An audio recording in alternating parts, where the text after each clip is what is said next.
Just bringing our chief Washington correspondent, John Karl, our chief White House correspondent, Mary Bruce, chief legal analyst, Dan Abrams. Dan, let me begin with you.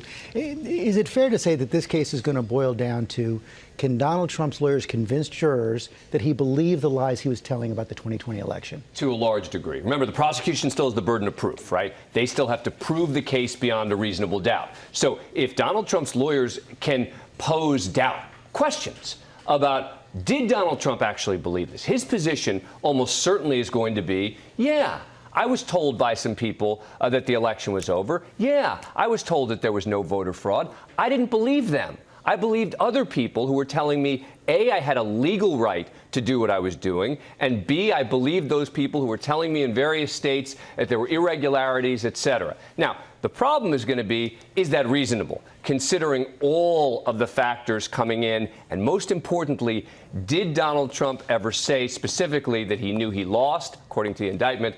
The answer is yes. Sure did. What's going on in Donald Trump's inner circle right now? Well, look, they are all out. This is the campaign. This is a campaign to keep him out of jail. This is a campaign, he's calling it the retribution campaign. But, George, look, he faces legal jeopardy almost everywhere. Civil cases, criminal cases. This is different. This is qualitatively different. Donald Trump here is being charged with a betrayal of his oath of office, a betrayal of the American people, the most serious charge, deprivation of rights. What rights is he accused of depriving? The rights of the American people to have their votes count. Outside of a president selling out America to a foreign power, it's hard to imagine a more serious allegation. And it seems to me that the biggest question, as I read this indictment, is what took so long? There's very little actually new in this indictment. We've known about much of this. We saw it play out in the January 6th hearings. I wrote a book about a lot of what's in this indictment almost 2 years ago. So the question is, why did it take so long to see this come forward as a criminal case? And how long will it take to get to trial, which will be another critical question? It will be. And you heard Jack Smith say he wants a speedy trial. And given that so many of the issues have already been adjudicated, he's gone to court to fight to get the testimony of the vice president. He's gone to court to fight to get the testimony of Donald Trump's legal counsel in the White House. It's hard to see why this couldn't be a speedy trial. But some legal experts disagree? Yeah, I mean, some people think it's not going to happen before the election. And that's where the judge becomes critical, right? You can talk about the judge in terms of admissibility of evidence. Right now, the key question is, how fast is this judge going to move this case along?